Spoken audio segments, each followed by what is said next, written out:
राहुल और प्रिया का प्यार स्कूल से शुरू होकर कॉलेज तक पहुंच चुका था। दोनों एक दूसरे से बेहद प्यार करते थे और दोनों ने एक साथ ढेर सारे सपने देख रखे थे। अपनी खुशहाल जिंदगी के राहुल का ये आखिरी साल था। कॉलेज में शाम को मिलने की बात कहकर प्रिया ने फोन काट दिया था। राहुल ने घड़ी देखी तो अभी दिन के 3 बज रहे थे। वह प्रिया से मिलने के लिए बेचैन हो रहा था। आज राहुल ने महसूस किया कि प्रिया की आवाज में एक बेचैनी सी थी। शाम होने को आई थी। अचानक राहुल के घर की घंटी बजी और इससे पहले कि राहुल दरवाजे तक पहुंचता, उसकी मां ने दरवाजा खोला। वह प्रिया ही थी। उसने राहुल की मां को नमस्ते किया और सीधे राहुल के कमरे की तरफ बढ़ गई। राहुल की मां को उनके प्यार के बारे में पता था, इसलिए वह मुस्कुराकर रह गई। राहुल की मां ने कहा, राहुल मैं चाय बना रही हूं। राहुल ने कहा, ठीक है मां। फिर राहुल ने प्रिया को गले लगाया। राहुल की बाहों में सिमटी प्रिया ने अचानक अपना सर राहुल की तरफ उठाया। राहुल का जैसे सीना फट गया हो। प्रिया की तरफ देखकर प्रिया की आंखों में आंसू भरे हुए थे। राहुल समझ नहीं पाया कि अचानक से क्या हो गया। फिर उसने सबसे पहले प्रिया के आंसू पोंछे और राहुल ने प्रिया से पूछा, क्या हुआ जान, तुम रो क्यों रही हो? इतना सुनते ही प्रिया जैसे और टूट गई और बिना आवाज के वह और रोने लगी। उसकी आंखों से निकलते आंसू राहुल का सीना चीर रहे थे। राहुल से रहा नहीं गया और उसने सबसे पहले दरवाजा बंद किया ताकि प्रिया के रोने की आवाज कमरे से बाहर न जाए। फिर उसने प्रिया को अपने बिस्तर पर बिठाया और खुद नीचे फर्श पर बैठ गया। प्रिया का हाथ अपने हाथों में लेकर उसने प्रिया से कहा, जान बोलो ऐसा क्या हो गया कि तुम इतना रो रही हो? तुम्हें पता नहीं मेरे दिल पर क्या गुजर रही है तुम्हारे आंसू देखकर। अब प्लीज बताओ क्या हुआ है। प्रिया ने अपने आंसू पोंछे और अपने आप को संभालते हुए राहुल का हाथ पकड़कर बोली, हमारा साथ यहीं तक था जान, हमारे रास्ते आज के बाद कभी साथ नहीं होंगे।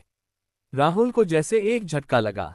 उसने प्रिया के हाथ को कस के पकड़ा और बोला, क्या पागलों जैसी बातें कर रही हो तुम? होश में तो हो ना? प्रिया की आंखों से फिर से आंसू टपकने लगे। उसने राहुल को अपने पास बिस्तर पर बिठाया और उसका हाथ पकड़कर बोली, जान अब मैं किसी और की पत्नी बनने जा रही हूं। पापा ने आज ही मेरा रिश्ता तय कर दिया और घर में सब बहुत खुश हैं।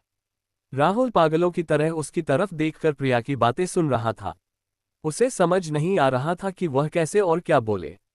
फिर थोड़ी देर बाद जैसे उससे होश आया, उसने प्रिया की आंखों में झांक कर कहा, तुम मजाक कर रही हो ना जान? हालांकि राहुल की आवाज कर रही कंपन खुद राहुल को बता रही थी कि वह जानता था कि अब सब कुछ खत्म हो चुका है और प्रिया मजाक नहीं कर रही है। प्रिया ने उसके सवाल का जवाब नहीं दिया। अपने चेहरे को दुपट्टे से पोंछकर उसने राहुल से पूछा, क्या तुम्हें ये सच में मजाक लग रहा है? राहुल को अचानक से ऐसा लगा जैसे पूरा कमरा उसकी आंखों के सामने घूमने लगा हो। उसने अपना सर अपने हाथों से पकड़ लिया और एक शब्द न कहकर फर्श की तरफ देखने लगा। सब कुछ धुंधला सा दिख रहा था उसे, क्योंकि उसकी आंखों में आंसू भर आए थे जो अभी अभी उसकी बचपन की मोहब्बत प्रिया ने उसे तोहफे में दिए थे। प्रिया बिस्तर से उठी और दरवाजे की तरफ बढ़ी। राहुल अभी भी वैसा ही बैठा हुआ था। प्रिया ने जब राहुल का नाम लेकर पुकारा तो राहुल हैरान होकर प्रिया की तरफ देखने लगा। आज तक जो प्रिया उसे जान के अलावा और कुछ नहीं कहती थी, आज शादी तय होते ही उसे उसके नाम से बुला रही थी। अचानक जैसे राहुल को होश आया। उसके चेहरे पर आंसुओं को साफ देखा जा सकता था। उसके होठों पर एक दर्द भरी मुस्कुराहट थी। उसने प्रिया की तरफ गौर से देखा और बोला, तुम ये कहने वाली हो ना कि मैं तुम्हारी शादी में कोई बाधा न डालूं? प्रिया ने ये सुनकर सर झुका लिया और हल्के से बोली, हाँ राहुल, यही कहना था।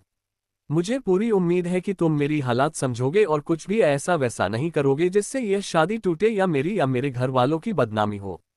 राहुल हैरानी से प्रिया को देखता रह गया।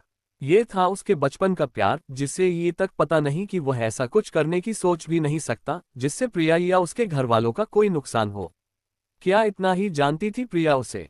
राहुल प्रिया से कुछ कहने वाला था मगर फिर रुक गया।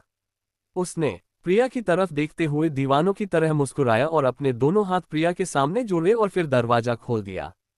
प्रिया जैसे ही कमरे से निकली, उसने देखा कि राहुल की मां वही दरवाजे पर खड़ी थी।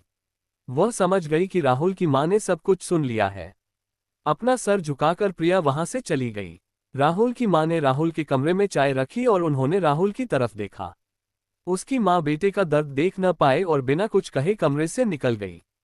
फिर राहुल ने चाय के कप को देखा। चाय से निकलती भाप उसे अपने जख्मी दिल के धुएं की तरह लगी। उसे प्रिया का चेहरा याद आ रहा था। प्रिया के आंसू अब उसे नकली से लग रहे थे और प्रिया के चेहरे पर शादी तय हो जाने की खुशी अब वह याद कर पा रहा था। राहुल का सिर्फ दिल ही नहीं, भरोसा भी टूटा था। उसने कमरे से बाहर देखा तो अंधेरा बढ़ने लगा था, बाहर भी और उसकी जिंदगी में भी। राहुल की आंखों से फिर से आंसू गिरने लगे। उम्मीद है कि आपको ये कहानी पसंद आई होगी। अगर कहानी पसंद आए हो तो हमें कमेंट करके जरूर बताइएगा।